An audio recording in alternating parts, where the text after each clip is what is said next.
नमस्कार। आज हम बैराट सभ्यता पढ़ने वाले हैं। हमने पिछली क्लास में बताया था कि किस तरह से जो है सभ्यताओं को याद करना चाहिए।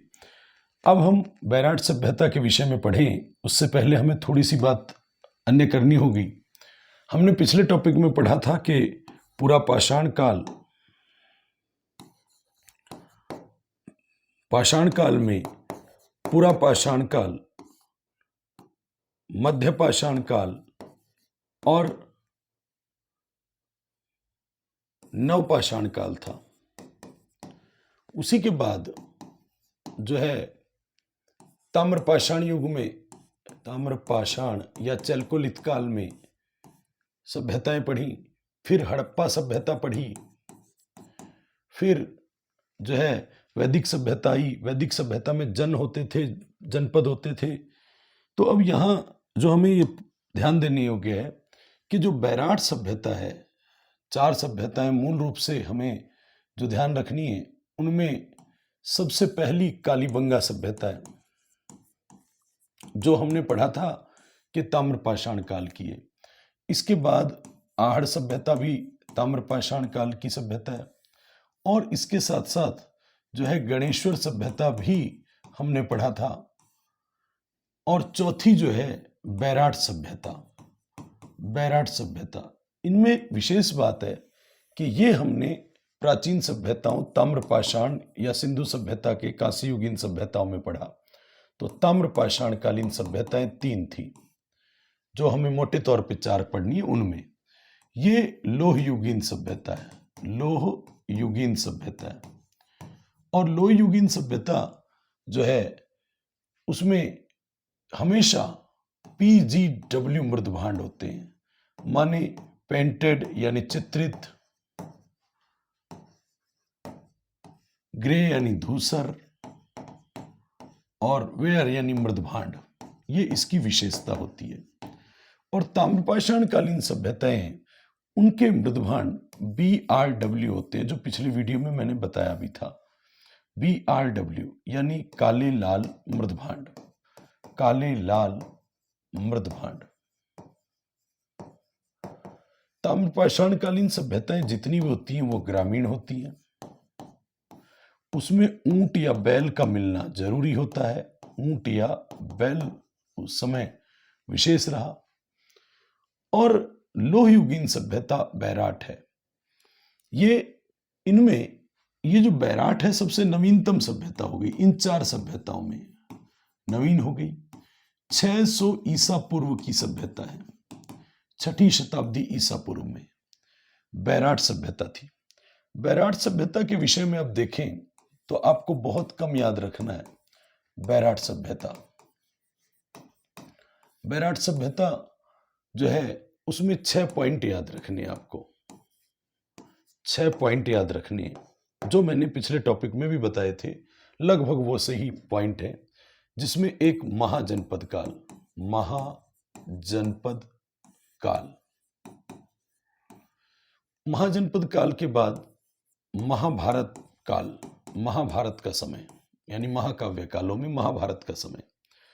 उसके बाद जो है बौद्ध काल, बौद्ध काल,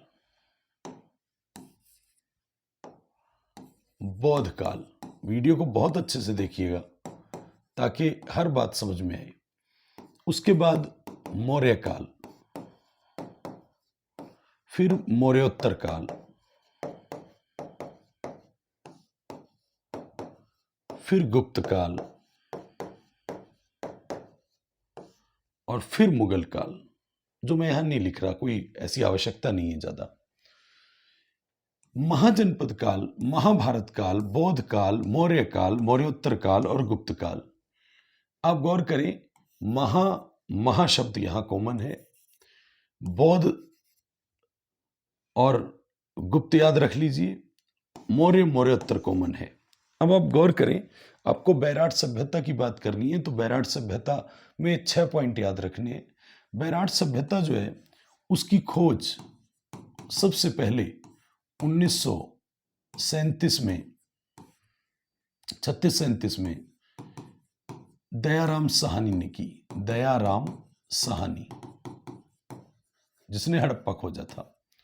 दयाराम साहनी ने 1936-37 में, आप 1936 अवश्य याद रखिए, दयाराम साहनी ने इसकी खोज की। उसके बाद उत्खनन करने के लिए यहां नील रतन बनर्जी गया, नील रतन बनर्जी। और ठीक उसके बाद तीसरे नंबर पे जो है कैलाश नाथ दीक्षित। ये तीन नाम विशेष याद रखने हैं, ये तीन नाम विशेष याद रखने हैं। बैराट सभ्यता 600 ईसा पूर्व के समय की सभ्यता है। यहां PGW मृदभांड होते हैं, चित्रित धूसर मृदभांड, चित्रित धूसर मृदभांड होते हैं। ये विशेषता है यहाँ की। और जहां लोहा होता है वहां की विशेषता है। बैराट सभ्यता जो है वो अलवर, जयपुर, थोड़ा सा भरतपुर, ये वाला एरिया जो है, यहां बैराट सभ्यता पनपी। और बैराट सभ्यता बाणगंगा नदी के किनारे है। बाणगंगा, जिसको रुंडित नदी कहते हैं, जिसका सिर ना हो, अर्जुन की गंगा कहते हैं, अर्जुन की गंगा कहते हैं। अर्जुन ने तीर मारा तो ये उद्गम हुआ बैराट की पहाड़ियों से। अर्जुन की गंगा कहते हैं, बाणगंगा कहते हैं, रुंडित नदी कहते हैं, और ताला नदी के नाम से भी जाना जाता है, ताला नदी भी कहा जाता है। तो आप गौर करें, यहां आपको याद रखना है कि तीन जो सभ्यताएं अभी पहले हमने देखी, उसमें कालीबंगा, आहड़ और गणेश्वर सभ्यता, उनके अलावा जो चौथी सभ्यता थी वो बैराट सभ्यता थी। आप गौर करें, ये सारी ताम्रपाषाण काल की है। इस समय लोहा नहीं था और यहां लोहा था। मैंने कहा पिछला वीडियो अवश्य देखिएगा। एक मैंने असिस्टेंट प्रोफेसर का वीडियो, जो कॉमन वीडियो बनाया है कि तैयारी कैसे करें, उसके अंदर बड़ा काम का वीडियो है, आप एक बार उसको भी जरूर देखिएगा जो तैयारी कर रहे हैं। बैराट सभ्यता या कोई भी तैयारी कर रहा है वो वीडियो अवश्य देखिएगा। बैराट सभ्यता जो लोहयुगीन सभ्यता है, आपको पता है कि लोहयुगीन सभ्यता है 600 ईसा पूर्व पुरानी सभ्यता है, 6ठी शताब्दी ईसा पूर्व पुरानी सभ्यता है। और यहाँ PGW मृदभांड यानी चित्रित धूसर मृदभांड मिले हैं, ये विशेषता है जहां लोहा मिलता है। अब आपने लोहा याद रखना है। और यहां से पांडव वगैरह यहां रहे हैं, विराटनगर, मत्स्य जनपद वगैरह, ये 6 पॉइंट याद रखने हैं। अब वो 6 पॉइंटों में आप गौर करें, उसमें महाभारत काल से जुड़ा हुआ स्थल, पांडवों से जुड़ा हुआ स्थल है। और पांडवों में आपको पता है अर्जुन है, अर्जुन ने तीर मारा, वो तीर लोहे का था, वो तीर लोहे का था। और वो लोहे का तीर मारा और जब बैराट की पहाड़ियों की छाती में मारा, 36 में मारा, 36 में मारा, तो अर्जुन को बिल्कुल दया नहीं आई। जब द्रौपदी को प्यास लगी और द्रौपदी ने पानी मांगा तो अर्जुन ने अपना लोहे का तीर निकाला। लोहयुगीन सभ्यता है और जहां लोहा होता है वहां चित्रित धूसर मृदभांड होते हैं, विशेष बात है। और 36 छाती में तीर मारा, बैराट की छाती में तीर मारा, और 1936 में दया नहीं आई। और जब तीर जाके देखा लगा हुआ था तो यहाँ नीला पड़ गया, नील पड़ गया, नील पड़ गया। और फिर तीर निकाल के देखा तो लाश थी, कैलाश चंद्र दीक्षित। तो कुल मिलाकर के बाणगंगा कहते हैं, बाणगंगा कहते हैं, रुंडित नदी कहते हैं, अर्जुन की गंगा कहते हैं, ताला नदी के किनारे ये सभ्यता, अलवर, जयपुर, भरतपुर का ये एरिया। और 1936 में छाती पे दया नहीं आई जब तीर मारा लोहे का, लोहयुगीन सभ्यता है। कैसी है? तो लोहयुगीन सभ्यता है। नील रतन बनर्जी और कैलाश चंद्र दीक्षित जो है, कैलाश दास दीक्षित, इन्होंने उत्खनन किया था। यहाँ 6 पॉइंट याद रखने, महाजनपद काल, महाभारत काल, बौद्ध काल, मौर्य काल, मौर्योत्तर काल और गुप्त काल। चलिए एक एक को क्लियर करते हैं। सबसे पहले हम बात करें तो पहला पॉइंट है मौर्य। सबसे पहला पॉइंट जो है वो जो है यहाँ से महाजनपद काल है। पहला पॉइंट महाजनपद काल है। महाजनपद काल की बात करें तो ये मत्स्य जनपद हुआ करता था, मत्स्य जनपद हुआ करता था। मत्स्य जनपद की राजधानी विराटनगर या बैराट हुआ करती थी। विराटनगर, उस समय का विराटनगर और आज का बैराट हुआ करता था। और यही जो है मत्स्य जनपद की राजधानी, मत्स्य जनपद जो है ये एरिया अलवर वाला, अलवर, भरतपुर और जयपुर वाला एरिया था। अलवर, भरतपुर और जयपुर वाला एरिया था, जिसको आजकल बैराट कहते हैं, विराटनगर के नाम से जाना जाता है। मत्स्य जनपद जो है महाजनपदों में मत्स्य जनपद, महाजनपद की राजधानी विराटनगर हुआ करती थी। और जब महाजनपद काल होंगे तब उसमें एक विशेष मृदभांड होंगे NBPW मृदभांड। तो पूछा जाए NBPW, वैसे तो देखो लोह युगीन सभ्यता है तो PGW तो पाए जाएंगे, लेकिन एक विशेष समय की विशेष मृदभांड जो है महाजनपद काल, महाजनपद का मतलब बहुत बड़ा, और NBPW लिखने में बहुत बड़ा है, और कोई मृदभांड अंग्रेजी में लिखने में बड़ा नहीं होगा। N का मतलब नॉर्थ ब्लैक पॉलिश्ड वेयर, माने उत्तरी काले चमकीले मृदभांड, उत्तरी काले या कृष्ण काले चमकीले मृदभांड, ये भी बैराट सभ्यता से मिलेंगे क्योंकि ये यहाँ महाजनपद काल के मृदभांड है। और महाजनपद काल की विशेषता है NBPW मृदभांड, और महाजनपद मत्स्य जनपद यहाँ से मिला है। इस कारण से महाजनपद मत्स्य जनपद की राजधानी बैराट या विराटनगर जो है वो यहाँ मत्स्य जनपद की राजधानी थी। इसी कारण से आपको पता है एकीकरण के पहले चरण का नाम मत्स्य संघ रखा KM मुंशी के कहने पर, और मत्स्य संघ की राजधानी अलवर हुआ करती थी। जब पूछे एकीकरण के समय मत्स्य संघ की राजधानी तो अलवर होगी, और मत्स्य जनपद जनपद काल की राजधानी महाजनपद के काल के समय की तो विराटनगर होगी। फिर दूसरा पॉइंट हम चलते हैं, महाभारत की बात करते हैं। महाभारत पे देखें तो यहाँ पांडवों ने अपना अज्ञातवास का समय निकाला था, पांडवों ने अपने अज्ञातवास का समय निकाला, अज्ञातवास का समय निकाला था। तो पूछा जाए कि पांडव कहाँ रहे, कौन सी सभ्यता में, तो महाभारत काल के अवशेष या पांडवों के अवशेष जो हैं वो बैराट से मिले। पांडव यहाँ राजा विराट की गाय चराया करते थे, विराटनगर में राजा विराट की गाय चराया करते थे। पांडवों को जो है 11 साल का वनवास मिला था और 1 साल का अज्ञातवास मिला था। अज्ञातवास का मतलब था कि यदि कोई पांडव अपनी पहचान छुपा के रखेंगे, यदि कोई पहचाने गए तो फिर 11 साल का वनवास काटना पड़ेगा। इसीलिए पांडव जो है, पांचाली और पांडव, वो अज्ञातवास के दौरान यहाँ अलग अलग जगह पर रहे, और यहाँ महाभारत काल के दौरान पांडव जो है वो यहाँ भी रहे थे, अपने अज्ञातवास के समय यहाँ भी रहे थे बैराठ में। और पांडवों ने राजा विराट की गाय चराई थी। और पांडवों में अर्जुन, जब द्रौपदी को प्यास लगी तो अर्जुन ने तीर मारा था और बाण गंगा का उद्गम हुआ था, वो हम बात कर चुके हैं। तो बाण गंगा, अर्जुन की गंगा, रुंडित नदी, ताला नदी के नाम से जाने जाने वाली ये बैराठ की पहाड़ियों से निकलने वाली ये नदी अर्जुन की गंगा। अर्जुन ने लोहे का तीर मारा, लोह युगीन सभ्यता थी, पांडवों का अज्ञातवास का समय निकला यहाँ पे, और महाभारत काल के अवशेष यहाँ से मिलते हैं, महाभारत काल के अवशेष मिलते हैं। तो ये महाजनपद काल और महाभारत काल के विषय में ये बात हुई। अब गौर करें, इसके बाद तीसरा पॉइंट हम पढ़ें तो बौद्ध काल के अवशेष मिले, बौद्धकालीन अवशेष मिले। तो महात्मा बुद्ध से संबंधित स्तूप जो हैं वो यहाँ से मिले हैं, बैराठ से मिले हैं। और ये बौद्धकालीन अवशेषों को नष्ट किया था तो एक हूण राजा था, मिहिर कुल, हूण राजा, मिहिर भोज नहीं, मिहिर कुल, हूण वंश का, मध्य एशिया की एक विदेशी जाति का हूण राजा मिहिर कुल था। उसने ये स्तूप वगैरह तुड़वा दिए थे, बौद्धों का दुश्मन था वो।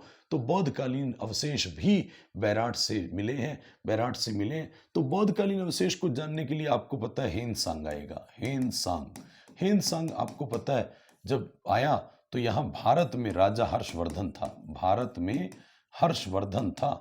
हर्षवर्धन जो है उसके समय हेनसांग 629 ईस्वी से 647 ईस्वी के बीच में आया था। माने हेनसांग 6.5 से 6.75 के बीच में आया था। आप गौर करें, 6.5 का मतलब 629 और 6.75 का मतलब 647। तो हेनसांग जो है वो बैराठ के साथ साथ भीनमाल भी गया था, और भीनमाल जो जालौर में है उसको चीनी भाषा में अपने ग्रंथों में पी लो मो लो कहा था, पी लो मो लो कहा था। तो हेनसांग 6.5 से 6.75 के बीच में, H for Hiuen Tsang, H for Harshvardhan के समय आया था। इससे पहले चीनी यात्री एक आ चुका था, फाह्यान, लेकिन ये तो जो है 7वीं शताब्दी में आया, तब यहाँ राजा हर्षवर्धन था। और हेनसांग जो है बैराठ भी गया था। हमें तो बौद्ध धर्म से जोड़ना है, क्यों गया, तो बौद्ध धर्म को जानने के लिए गया था, और बैराठ भी गया था। और बैराठ में बौद्ध मठों की संख्या 8 बताई, बौद्ध मंदिर या मठों की संख्या जो है वो कितनी बताई, तो 8 बताई। बैराठ में बौद्ध मठों की संख्या 8 बताई। तो ये बुद्ध से समय से भी जुड़ा हुआ अवशेष हो गया। तो बहुत पूछा जाता है कि बौद्धकालीन अवशेष जो है राजस्थान में किस सभ्यता से मिले हैं। आपको खास बात ये भी बता दूं कि बौद्धकालीन अवशेष राजस्थान में या तो बैराट से मिले हैं और या फिर कौलवी की गुफाओं से मिले हैं। कौलवी की गुफाएं, और ये कौलवी की गुफाएं जो हैं वो झालावाड़ में हैं। कौलवी की गुफाएं पूछे कहाँ हैं तो झालावाड़ में, जिसको राजस्थान का अजंता एलोरा कहते हैं। राजस्थान का अजंता एलोरा। अजंता एलोरा बौद्ध धर्म से जुड़ी हुई गुफाएं महाराष्ट्र में, वैसी ही बौद्ध धर्म से जुड़ी हुई गुफाएं कौलवी की गुफाएं जो हैं राजस्थान का अजंता एलोरा कहलाता है। तो हमने महाजनपद काल पढ़ दिया, महाकाव्य काल पढ़ दिया महाभारत, और बुद्ध काल के समय का भी बात कर ली। तो चीनी यात्री हिंदुस्तान के बारे में भी बात हो गई। अब उससे अगला पॉइंट, चौथा पॉइंट जो है, हम बात करें मौर्य काल की। मौर्य काल में आपको पता है कि एक राजा हुआ प्रसिद्ध अशोक महान। अशोक मौर्य जो है वो राजा हुआ अशोक मौर्य। और अशोक मौर्य के दो शिलालेख जो है वो यहां से मिले हैं, बैराट से। तो बैराट से कितने शिलालेख मिले? एलडीसी की परीक्षा में अभी पूछा गया था पिछले साल। तो 2 शिलालेख मिले, यानी अशोक मौर्य बौद्ध धर्म को मानता था, तो इसका मतलब बौद्ध से जुड़ी हुई लाइनें यहाँ हैं बैराट में। तो अशोक मौर्य भी जो है बैराट में बौद्ध धर्म के अवशेष जहाँ हैं वहाँ अशोक मौर्य के भी शिलालेख मिलेंगे। खास बात ये भी समझ लीजिए, अशोक के जितने भी शिलालेख भारत में हैं वह हमेशा प्राकृत भाषा में होंगे और ब्राह्मी लिपि में होंगे। ब्राह्मी लिपि, और ब्राह्मी लिपि बाएं से दाएं लिखी जाती है जैसे हम लिख रहे हैं, और दाएं से बाएं खरोष्ठी लिपि लिखी जाती है। तो अशोक के अधिकांश अभिलेख प्राकृत भाषा और ब्राह्मी लिपि में मिले हैं। खास बात है कि 2 शिलालेख मिले हैं। एक शिलालेख 1837 में कैप्टन बर्ट ने खोजा था। कैप्टन बर्ट ने खोजा था एक शिलालेख 1837 में, और 1840 में इसको जो है कलकत्ता म्यूजियम में वहाँ रखा गया, कलकत्ता म्यूजियम में पहुंचा दिया गया। तो कैप्टन बर्ट ने खोजा था 1837 में ये शिलालेख। अशोक का ये शिलालेख बीजक की डूंगरी पहाड़ी से, बीजक की डूंगरी, डूंगरी माने पहाड़ी होता है, तो बीजक की डूंगरी पहाड़ी से ये खोजा था। और दूसरा जो शिलालेख है वो 1871 में CL कार्लाइल ने खोजा था। राजस्थान में पुरातत्व खोजों का जनक इसी को कहा जाता है। तो CL कार्लाइल ने ये भीम की डूंगरी पहाड़ी से 1871 में, भीम की डूंगरी माने भीम की डूंगरी पहाड़ी भी यहाँ है। बी फॉर भीम की डूंगरी और बी फॉर बीजक की डूंगरी। तो बीजक की डूंगरी का पहाड़ी से पहले शिलालेख, इसी को भाब्रू शिलालेख भी कहा जाता है। भाब्रू, बैराट कह दीजिए, भाब्रू कलकत्ता कह दीजिए, कलकत्ता म्यूजियम में होने के कारण। तो भाब्रू बैराट, भाब्रू कलकत्ता शिलालेख जो है वो ये है। इसी भाब्रू शिलालेख में, इसी वाले में अशोक को मगध अधिराज कहा गया, मगध अधिराज कहा गया है। और बौद्धों के त्रिरत्न का उल्लेख है। बौद्धों के त्रिरत्न आप जाने तो वो बौद्धों के त्रिरत्न होते हैं बुद्ध, धम्म और संघ। बुद्ध, धम्म और संघ, तो बौद्धों के त्रिरत्नों का उल्लेख है। मगध अधिराज कहा गया है इसमें अशोक को, अशोक मौर्य को। और अशोक मौर्य ने जो है बौद्ध धर्म ग्रहण कर लिया था कलिंग विजय के बाद। कलिंग यानी उड़ीसा, कलिंग विजय के बाद बौद्ध धर्म ग्रहण कर लिया, बौद्ध धर्म का सबसे बड़ा अनुयायी हो गया था। ये बात भाब्रू शिलालेख में मिलती है। भाब्रू शिलालेख की भाषा पूछे तो प्राकृत है, लिपि ब्राह्मी होगी। और ये जो है भाब्रू शिलालेख, इससे बौद्धों के त्रिरत्न का उल्लेख मिलता है। मगध अधिराज कहा गया है, बौद्ध धर्म का अनुयायी हो गया था, ये बात पता लगती है। यानी मौर्य काल की जानकारी यहाँ से मिलती है। तो मौर्यकालीन सभ्यता के अवशेष भी बैराट से मिले। भीम की डूंगरी पहाड़ी से जो शिलालेख है वो पढ़ा नहीं जा सका है, ये बरसात में, बारिश में टूट फूट गया है। तो CL कार्लाइल ने जो खोजा, यहाँ महादेव की डूंगरी भी है। महादेव की डूंगरी है, यानी पहाड़ी है। बीजक की डूंगरी है, भीम की डूंगरी है, गणेश की डूंगरी है। तो गणेश डूंगरी है, यहाँ भीम की डूंगरी है, बीजक की डूंगरी है। तो ये मौर्यकालीन अवशेष जो है वो भी बैराट से मिले हैं। बहुत अच्छे से कीजिएगा, बहुत अच्छे तरीके से याद होने वाली चीजें हैं ये।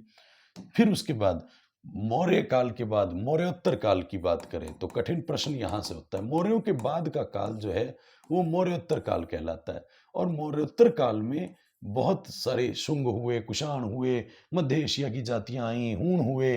तो यहाँ इंडो ग्रीक राजा भी हुए। इंडो ग्रीक, ये इंडो ग्रीक को हिंद यवन बोलते, इंडिया और ग्रीक यानी यवन यूनान के। तो इंडो ग्रीक राजा हुए और इंडो ग्रीक राजा मौर्योत्तर काल में हुए। उन इंडो ग्रीक राजाओं के सिक्के जो हैं वो यहाँ से मिले हैं। और खास बात है, बैराट से कुल सिक्के तो 36 मिले हैं, कुल सिक्के। अब आप सोचो 36 इंपॉर्टेंट क्यों है?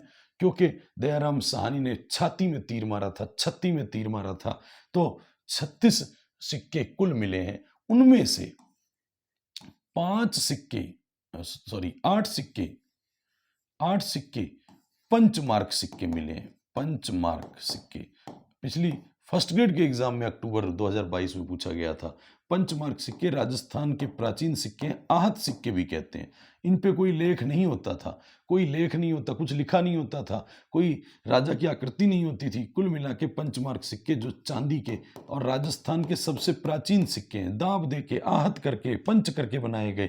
इसी कारण से राजस्थान के सबसे प्राचीन, भारत के सबसे प्राचीन सिक्के जो है आहत सिक्के। और उनकी संख्या जो है वो 8 यहाँ बैराट से मिली। बैराट से 36 में से 8 सिक्के मिले।